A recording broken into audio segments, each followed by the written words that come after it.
नमस्कार। छत्तीसगढ़ के बात हमारे साथ में मैं हूं आपके साथ अभिषेक भट्टाचार्य। आज बात होगी छापों पर और छापों से जुड़ी राजनीति पर।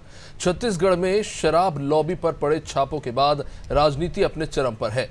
ईडी यानी प्रवर्तन निदेशालय का यह आरोप है कि छत्तीसगढ़ में करीब 2000 करोड़ का शराब घोटाला हुआ है। इस सिलसिले में कई जगह छापेमारी भी हुई और कुछ गिरफ्तारियां भी। उधर ईडी की कार्रवाई पर कांग्रेस लगातार हमलावर है। कांग्रेस का कहना है कि ईडी गन पॉइंट पर नेताओं को मानसिक रूप से प्रताड़ित कर रहा है। जब इनकम टैक्स डिपार्टमेंट कुछ नहीं कर पाया तो ईडी को लगा दिया गया। कांग्रेस ने ईडी के आरोपों को मनगढ़ंत बताते हुए ईडी की कार्रवाई को सरकार को बदनाम करने की एक साजिश बताया है। अब इस पर पलटवार करते हुए भाजपा ने कहा है कि शराब घोटाला उजागर होने से जनता में रोष है। कांग्रेस बेसिर पैर की बातें कर रही है। छत्तीसगढ़ में शराब घोटाले को मनगढ़ंत क्यों बताया जा रहा है? कांग्रेस और चुनावी वर्ष में बीजेपी के बीच में क्या राजनीति उलझ रही है, जानने की कोशिश करेंगे, लेकिन उससे पहले जानते हैं दोनों ही राजनीतिक दलों की क्या प्रतिक्रिया है। देखिए, छत्तीसगढ़ में जो ईडी की कार्रवाई हो रही है वो पूरी तरीके से मनगढ़ंत राज्य सरकार को बदनाम करने की कार्रवाई है। ईडी के पास में कोई साक्ष्य नहीं है। 2000 में जो आईटी के द्वारा छापे मारे गए थे उसके चेट के आधार पे उस समय जिनके यहाँ छापेमारी की गई थी उन लोगों को ईडी बुला रही है। ईडी के पास में कोई साक्ष्य नहीं है। ईडी उन लोगों को बुला के सरकार के खिलाफ, मुख्यमंत्री के खिलाफ बयान दिलवाना चाहती है। गन पॉइंट में लोगों को टार्चर करके ईडी बयान दिलवा रही है। छत्तीसगढ़ में लगातार इस प्रकार का भय का वातावरण ईडी के द्वारा तैयार किया जा रहा है और इस बात का संतोष है कि इस मामले में सुप्रीम कोर्ट ने भी संज्ञान में लिया है और जब वरिष्ठ अधिवक्ता कपिल सिब्बल ने सारी वस्तुस्थिति को सामने रखा तो सुप्रीम कोर्ट ने भी प्रदेश में भय के वातावरण तैयार करने के खिलाफ में अपना आदेश दिया है, निर्देश दिया है। हम उसका भी स्वागत करते हैं। कांग्रेस की सरकार को प्रेस वार्ता लेने की जगह जो लोग गिरफ्तार हैं, जिन्हें जमानत नहीं मिल रही है न्यायालय द्वारा, ऐसे लोगों के खिलाफ खुद भी जांच करनी चाहिए। सरकार के कौन कौन लोग उसमें मिले हुए हैं, इसकी जांच के लिए आगे बढ़ना चाहिए।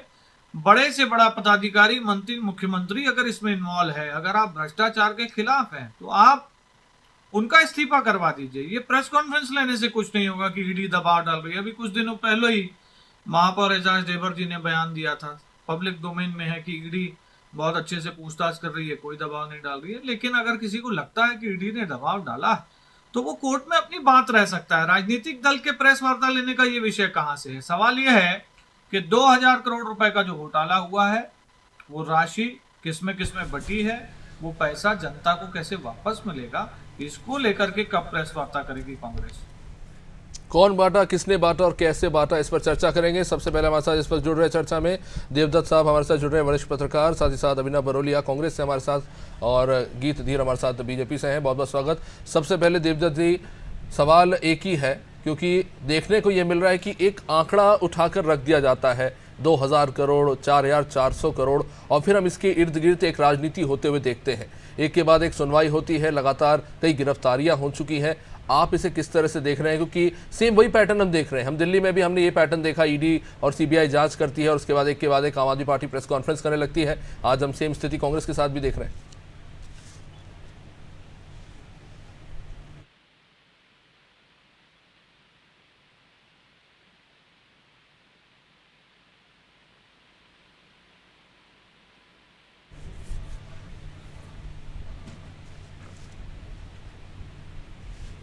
गंगेश द्विवेदी, आप तक आवाज पहुंच रही है?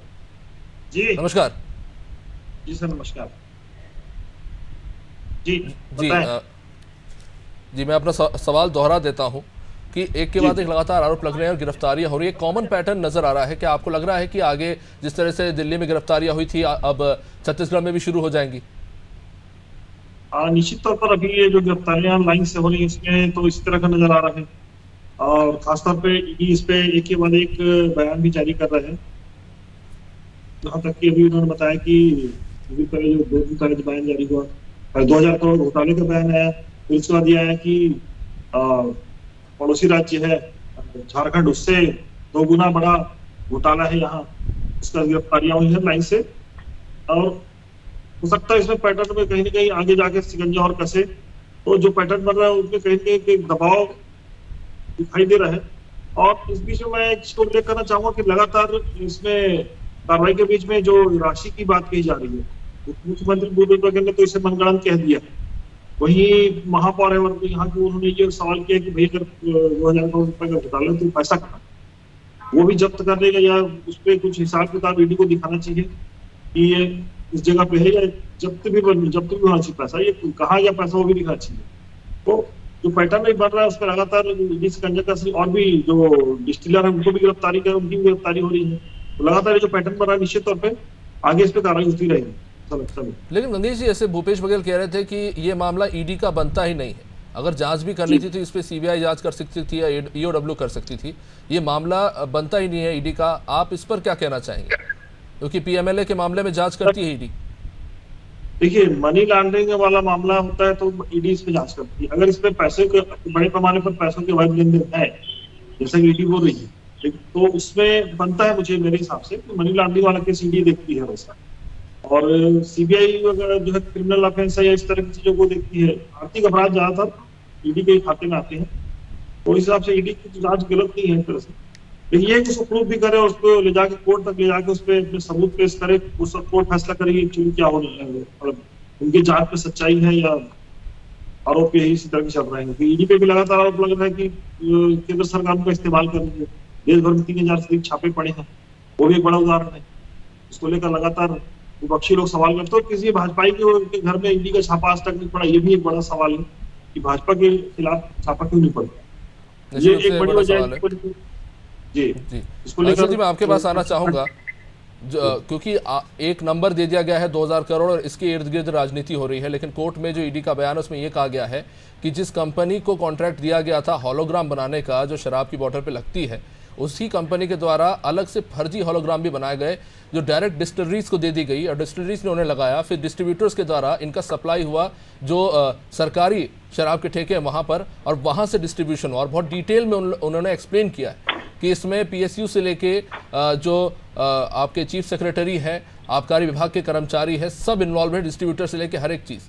तो बहुत डिटेल में उन्होंने आरोप लगाया है, जबकि आप इसे एक मनगढ़ंत कहानी बता रहे हैं। ठीक है, उन्होंने आरोप लगाया है, उनका स्वागत है सर्वप्रथम तो ये बात है। और दूसरी बात, जब कोई भी मुद्दा अगर माननीय न्यायालय में होता है तो उसके ऊपर बहुत ज्यादा टिक्का टिप्पणी नहीं करना चाहिए, ऐसा राजनीतिक नियम है। लेकिन आपको आरोप और जो प्रत्यारोप की घटनाएं चल रही हैं उसके बीच की सच्चाई में आपको थोड़ा सा स्पष्ट कर देना चाहता हूं। जब भी कोई भ्रष्टाचार होता है और कोई भी एजेंसी हो, चाहे सीबीआई हो चाहे ईडी हो, आज तक के आजाद हिंदुस्तान के इतिहास का मैं आपको हवाला देते हुए बात कर देना चाहता हूं।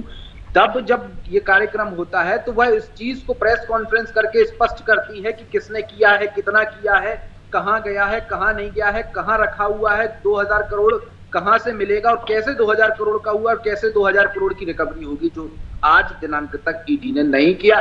इसके पहले जब वह स्वतंत्र एजेंसी हुआ करती थी तब इसके पहले वह काम करती थी। और यह बात तो आदरणीय भूपेश बघेल जी ने, मुख्यमंत्री जी ने पहले ही कह दिया था कि जब बीजेपी के पास राजनीतिक मुद्दा नहीं बचेगा तो उनके जो दिल्ली में बैठे हुए आका हैं उनका वह सहारा लेंगे और स्वतंत्र एजेंसी के नाम पर जो इन्होंने चोला पहना हुआ है बीजेपी के प्रवक्ताओं ने, माफ कीजिए ईडी के प्रवक्ताओं ने, वो कहीं ना कहीं राजनीति करेंगे तो वो उनको करने का मौका मिल रहा है। लेकिन छत्तीसगढ़ की जो जनता है, छत्तीसगढ़ के जो आला कमान के नेता है, छत्तीसगढ़ के जो संघर्षवान नेता है, इस चीज को बखूबी समझते हैं कि यह सिर्फ और सिर्फ षड्यंत्रकारी नीतियों के तहत सरकार के खिलाफ सोची समझी साजिश के तहत उनके ऊपर प्रश्नवाचक चिन्ह लगाने का कार्यक्रम किया जा रहा है, जो कि बहुत समय तक नहीं चलेगा। जब जब बीजेपी डरती है तब तक ईडी को आगे करती है। आज दिनांक तक पिछले 9 वर्षों में ईडी ने एक भी बीजेपी के नेता के ऊपर एक भी कार्रवाई नहीं की। इसका जीता जागता सबूत यह है कि यह सिर्फ संयोग नहीं, यह एक विशेषकर प्रयोग है। और जो यह प्रयोग करने जा रहे हैं, मैं तो उनसे यह कहता हूं कि यह प्रयोग कर लें, लेकिन उसमें जो जांच के बाद दूध का दूध और पानी का पानी हो जाएगा वो समझ में आ जाएगा। जाहिर तौर पर जांच हो जाएगी, लेकिन कुछ ऐसे तथ्य हैं जिन पर सरकार जवाब दे सकती है। अगर वो कह रहे हैं कि आबकारी विभाग के चीफ सेक्रेटरी अरुणपति त्रिपाठी ने नियमों में बदलाव किए हैं जिसके चलते ये गड़बड़ी हुई है, तो आप उस पर स्पष्टीकरण दे सकते हैं। वो क्यों नहीं, आप सीधे खारिज कर देते हैं? ये भी तो हो सकता है ना कि सरकार का इन्वॉल्वमेंट ना हो और नीचे अधिकारियों ने घालमेल किया हो, इसकी भी गुंजाइश है। मैं उसी की बात तो है कि हम इस बात का स्पष्टीकरण दे सकते हैं, लेकिन इस बात का स्पष्टीकरण कहां देना चाहिए? तो आप अगर मानेंगे नहीं कि ऐसी कोई घटना हुई है तो आप जांच कैसे करवाएंगे? और जांच नहीं करेंगे तो किसी नतीजे पर आप कैसे पहुंच रहे हैं? वही उसी बात पर तो मैं आ रहा हूँ कि इनको स्पष्टीकरण देना चाहिए, तो कहाँ स्पष्टीकरण देना चाहिए? स्पष्टीकरण तो माननीय न्यायालय में देना चाहिए, जिसका सीधा सीधा जवाब तैयार हो चुका है, पहुंचने वाला है। तो सरकार कहीं से कहीं तक संलिप्त भी नहीं हो रही। एक चीज को और मैं बहुत अच्छे से स्पष्ट कर देना चाहता हूं, आज दिनांक तक ईडी ने किसी भी राजनीतिक संगठन के किसी भी कार्यकर्ता नेता का नाम अभी तक नहीं लिया है, चाहे वह बीजेपी का हो चाहे वह कांग्रेस का हो। हाँ, इसके पहले जब ईडी और आईटी आई थी तब बीजेपी के कई सारे नेताओं का नाम लिया गया था। बीजेपी से आज तक स्पष्टीकरण नहीं आया है। हमसे तो बहुत जल्दी स्पष्टीकरण मांग लेते हैं और हम स्पष्टीकरण दे भी देंगे क्योंकि हम सही है, लेकिन बीजेपी ने आज तक कभी भी इस बात का स्पष्टीकरण नहीं दिया। जब आईटी की रेड पड़ी थी, जब पनामा लीक्स में वो मेडिकल स्टोर कवर्धा वाले मेडिकल स्टोर का एड्रेस लिखा हुआ था, आज तक उसका स्पष्टीकरण नहीं हुआ है।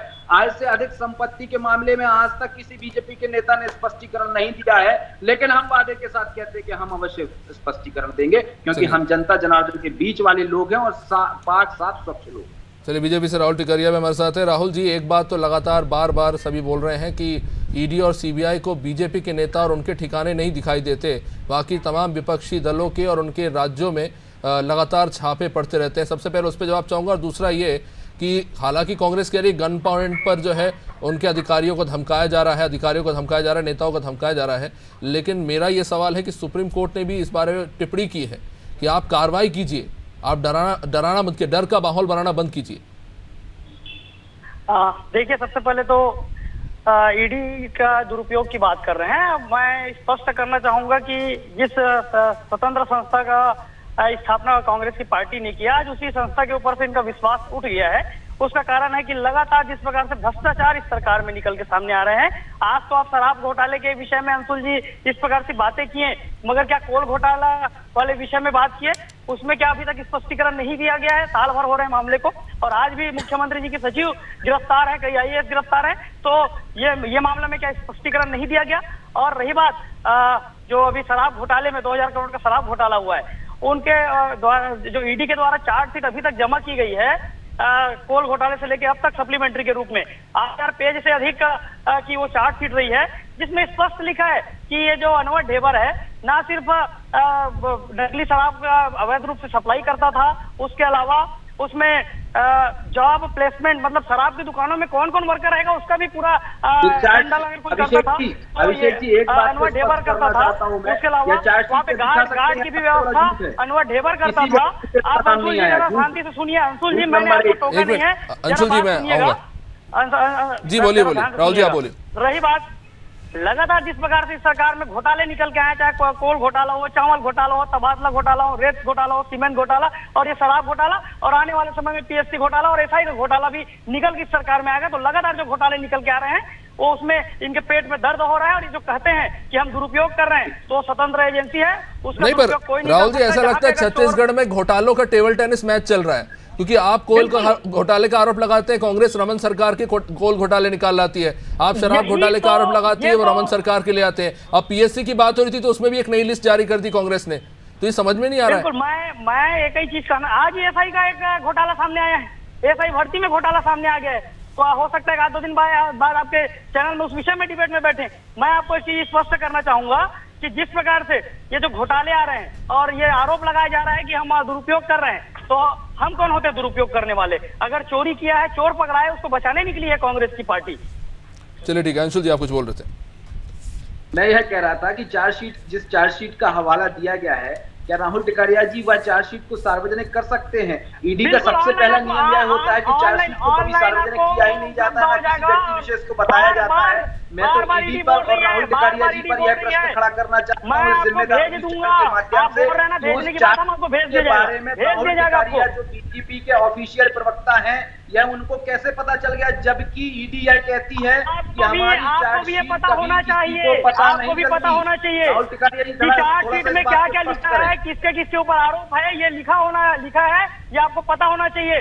उस चार्जशीट में आपको और एक चीज बता दूं, उसमें स्पष्ट लिखा हुआ है कि राजनीति का मुख्य केंद्र, राजनीति का मुख्य केंद्र सारी दलाली हैंडा होती थी, और राजनीति का मुख्य केंद्र क्या है? झूठ वाली बात नहीं, कोई प्रश्न चिन्ह आप खड़े कर रहे हैं, हम कोई प्रश्न चिन्ह ही नहीं खड़ा कर रहे हैं। राहुल हम तो जी, अभी भी मेरा कह रहे एक सवाल हैं, इस पर अगर चोर जरूर पकड़ाएंगे, है। चोर पकड़ाएंगे। एक जी। मिनट राहुल जी, इस पर सवाल जरूर है मेरा कि ईडी अभी तक इस नतीजे पे नहीं पहुंच पाई है कि कैबिनेट का कोई मंत्री या मुख्यमंत्री इस मामले में इन्वॉल्व है, लेकिन बीजेपी बहुत तेजी से नतीजे पे पहुंच गई है। हम कहीं पे ये नहीं कर रहे हैं कि मंत्री गया। अगर आप कह रहे हैं कि जांच एजेंसी पे छोड़िए, तो जी। आप खुद भी तो जांच एजेंसी पे छोड़िए, आप तो सीधे मुख्यमंत्री को कहते इस्तीफा दे दीजिए। ये इसका क्या आधार है? आपने अनवर ढेबर पर आरोप लगाया, ठीक है, चार्जशीट में इसका मेंशन है। अगर किसी सरकार में इस प्रकार से लगातार घोटाले हैं तो क्यों ना जो मुखिया से इस्तीफा मांगा जाए, ये विषय है। और कहीं पे हम आरोप नहीं लगा रहे हैं, वो तो सिद्ध होगा न्यायालय के माध्यम से। न्यायालय में पेंडिंग है केस और न्यायालय में संचालित है केस। और रही बात जो कहते हैं कि हम स्पष्टीकरण देंगे, पहले कोल घोटाले में जो आपके मुख्यमंत्री जी की सचिव और आईएएस लोग अंदर है, उसमें स्पष्टीकरण दे दीजिए, फिर शराब घोटाले में दीजिएगा। अंशुल जी, लेकिन एक बात जरूर है, चाहे जितने भी आरोप लग रहे हैं, अब उनमें कितनी सच्चाई है, उनके तथ्य, उनकी जांच हो रही है, लेकिन गवर्नमेंट आपकी काफी डिफेंसिव रही है। क्लैरिटी की बजाय आप सामने वाली पिछली सरकारों के आरोपों को ये वही स्ट्रैटेजी है जो बीजेपी भी अपनाती रही है, वही स्ट्रैटेजी आप भी अपना रहे हैं। आप क्लैरिटी नहीं दे रहे, आप पिछली सरकार के घोटालों को गिना रहे हैं, जबकि जनता ये जानना चाहती है कि आप कितने पाक साफ हैं, क्योंकि यही वादा करके तो आप सरकार में आए थे। सर, हम किस बात की क्लैरिटी दे दें जब हम 3 और 13 में नहीं हैं, जब हमारे पास किसी भी प्रकार का आरोप नहीं है, किसी भी स्वतंत्र जांच एजेंसियों ने हमारा नाम नहीं लिया, जब कोई भी व्यक्ति विशेष हमारे ऊपर यह नहीं कह रहा है कि आपने किया है, कि कांग्रेस के नेता ने किया है, कि बीजेपी के नेता ने किया है, तो हम बीच में 3 और 13 में क्यों खड़े हो जाएं? तो हमें क्लैरिटी देने की आवश्यकता ही क्या है? पहली बात, जब जब स्वतंत्र एजेंसियां हमें बुलाएंगी तब तक हम पहुंचेंगे और उनके साथ उनका सहयोग करेंगे। यह हमारा शुरू से हम प्रतिबद्ध हैं और यह हमारी नियमावली है, ऐसा हमने कर दिखाया है। लेकिन हम बीजेपी के ऊपर आरोप इसलिए लगाते हैं कि पिछले 15 वर्षों में जो उन्होंने कोल घोटाला किया, आज तक उसकी जांच हुई क्या? हम जब बीजेपी के ऊपर आरोप लगाते हैं तो हम यह कहते हैं कि नान घोटाला हुआ, उसके ऊपर आज तक जांच हुई क्या? देश का सबसे बड़ा 45,000 करोड़ का जो घोटाला छत्तीसगढ़ में हुआ था रावण शासन काल में, उसका आज तक किसी को पता चला क्या? तो उसके बाद अंशुल जी, आपकी सरकार के हाथ नहीं बंधे हैं, आप चाहे तो खुद जांच करवा सकते हैं, आप तो स्वतंत्र हैं। सर, शायद मैं इतना समझता हूं कि जो घोटाले होते हैं उसके लिए निष्पक्ष एवं जो एजेंसियां होती हैं उनके हाथ में होता है। आपने जांच कमेटी बैठाया क्या अंशुल जी? हम अलग से जांच नहीं करा सकते हैं, यह संविधान का नियम कहता है। तो हम कैसे, किस प्रकार से जांच करा सकते हैं? हम नान घोटाले की कैसे जांच करा सकते हैं? हम जो चावल घोटाला हुआ था हम उसकी कैसे जांच करा सकते हैं? जो शराब घोटाला हुआ था हम उसकी कैसे जांच करा सकते हैं? या तो ईडी और आईटी के पास केस लंबित पड़ा हुआ है। सर, मैं तो यह कहता हूं कि वह लंबित केस के ऊपर कार्रवाई जितने तरीके से अभी हो रही है उन केसों पर कार्रवाई नहीं होना चाहिए। क्या कांग्रेस यह पूछ रही है? सीधा सीधा राहुल टिकरिया जी बता दें। और जो सुप्रीम कोर्ट हवाला देते हुए कहती है कि आपको जो कार्रवाई करना है करिए, लेकिन जो आज प्रदेश में भय का माहौल बना रही है वह कांग्रेस तो बना नहीं रही है, या कोई विशेष पार्टी विशेष तो बना नहीं रही है, वह तो ईडी बना रही है ना। तभी तो सुप्रीम कोर्ट ने फटकार लगाई है। तो जो सुप्रीम कोर्ट की गाइडलाइन के अनुसार सुप्रीम कोर्ट ने जो आदेश जारी किया है, क्या राहुल टिकरिया जी या संपूर्ण बीजेपी इस बात का समर्थन करती है कि नहीं? मैंने 5 सीधे सीधे प्रश्न किए हैं इनके 15 वर्षों को लेकर आज दिनांक तक। इन 5 प्रश्नों में इनका समर्थन होता है कि नहीं? मैंने कांग्रेस की ओर से नहीं, जनता जनार्दन की ओर से प्रश्न किए। राहुल जी, जिस संस्था को आप निष्पक्ष बता रहे हैं उस पर सुप्रीम कोर्ट ऐसी टिप्पणी करती है, क्या कहेंगे इस पर? सबसे पहली बात तो ये एक ऐसा संवेदनशील मामला है जिसमें मुख्यमंत्री जी कहते हैं कि मुख्यमंत्री, सुनिए आपको जवाब दे रहा हूँ अंशुल जी, जवाब दे रहा हूँ। सुनिए, मुख्यमंत्री जी कहते हैं कि भाई और अगर आप पहले बात सुन लीजिए, सुनने की हिम्मत क्यों नहीं रखते? सुनने का हिम्मत क्यों नहीं रखते? नहीं, एक मिनट अंशुल जी, आपने बोल दिया, राहुल जी को बोल रहे, राहुल जी आप बोलिए। कांग्रेस के मीडिया पैनल से सुनने की हिम्मत, राहुल जी आप बोलिए। पुराने केसेस पेंडिंग पड़े हुए हैं, उनको 5 क्वेश्चन के आंसर तो सुन लो, 5 सवाल अगर दिए मैं तो सीधा ना कांग्रेस ना बीजेपी, सीधा छत्तीसगढ़ का आम नागरिक होने के नाते पूछता हूं। इस बात से गंगेश त्रिवेदी जी मेरा नाता रखते होंगे, आप भी नाता रखते होंगे, क्योंकि चलिए ठीक है, गाड़ी कमाई। गंगेश जी मैं आपके पास आना चाहूंगा। जो चार्जशीट पेश की गई है, एक मिनट राहुल जी, गंगेश जी, जो चार्जशीट पेश की गई है कि बहुत सारे सवाल बनाया जा रहा है, ठीक है, उसमें बहुत सारे सवाल खड़े हो रहे हैं, क्योंकि हम जानते हैं कि सरकार पॉलिसीज बनाती है तो उनको डिलीवर करने का काम जो था ब्यूरोक्रेट्स का होता है। मैं जवाब देना चाहता हूं। ठीक है राहुल जी बोलिए, जल्दी से बोलिए, समय बहुत सीमित है। इनका कहना है कि मुख्यमंत्री जी का कहना है कि भय का माहौल बना रही है, और जिस अनवर ढेबर को गिरफ्तार किया उसके राहुल जी, मैंने तो 5 प्रश्न करे, उसका जवाब दे दीजिए। फंस गए आप, खिसियानी बिल्ली खम्बानोचे टाइप के पागल हुए जा रहे हैं। मैंने तो 5 प्रश्न किए, छत्तीसगढ़ का आम जनमानस होने के नाते मैंने प्रश्न किए, इसका जवाब आप दे दीजिए। और जवाब क्या दे दीजिए, इसमें आप समर्थन करते हैं कि नहीं करते, ये बता दीजिए। गणेश द्विवेदी जी वरिष्ठ पत्रकार हैं छत्तीसगढ़ के नागरिक हैं, मेरे 5 प्रश्न। चलिए ठीक है, ईडी अच्छे से कार्रवाई कर रही है। घोटाले हुए ये तो आपकी सरकार क्या चूड़ी पहन के बैठी है जो 4.5 साल में अब तक कोई जांच नहीं की और जनता के बीच में कोई विषय नहीं लेके आई? चलिए ठीक है, ठीक है, कहाँ है आपके? अरे ठीक है, थोड़ा आप दोनों ही कूल ऑफ कीजिए, समय बहुत सीमित है। गंगेश जी, मैं आपके पास आना चाहूंगा इस विषय पर कि अगर सरकार का काम पॉलिसी बनाना है तो डिलीवर करने का काम अधिकारियों का है, और अक्सर हमने देखा है घोटालों में ऊपर से निर्देश आते हैं, नीचे डिलीवर करने वाले ब्यूरोक्रेट्स ही होते हैं जो बाद में उलझ कर रह जाते हैं, और ऐसे में नेता अपनी गर्दन बचा के निकल जाते हैं। इस मामले में भले ही कांग्रेस कुछ भी कह रही हो, अगर ये घोटाला वाकई में हुआ है तो क्या इस बात से इनकार किया जा सकता है कि पार्टी के कई नेता इसमें इन्वॉल्व हैं?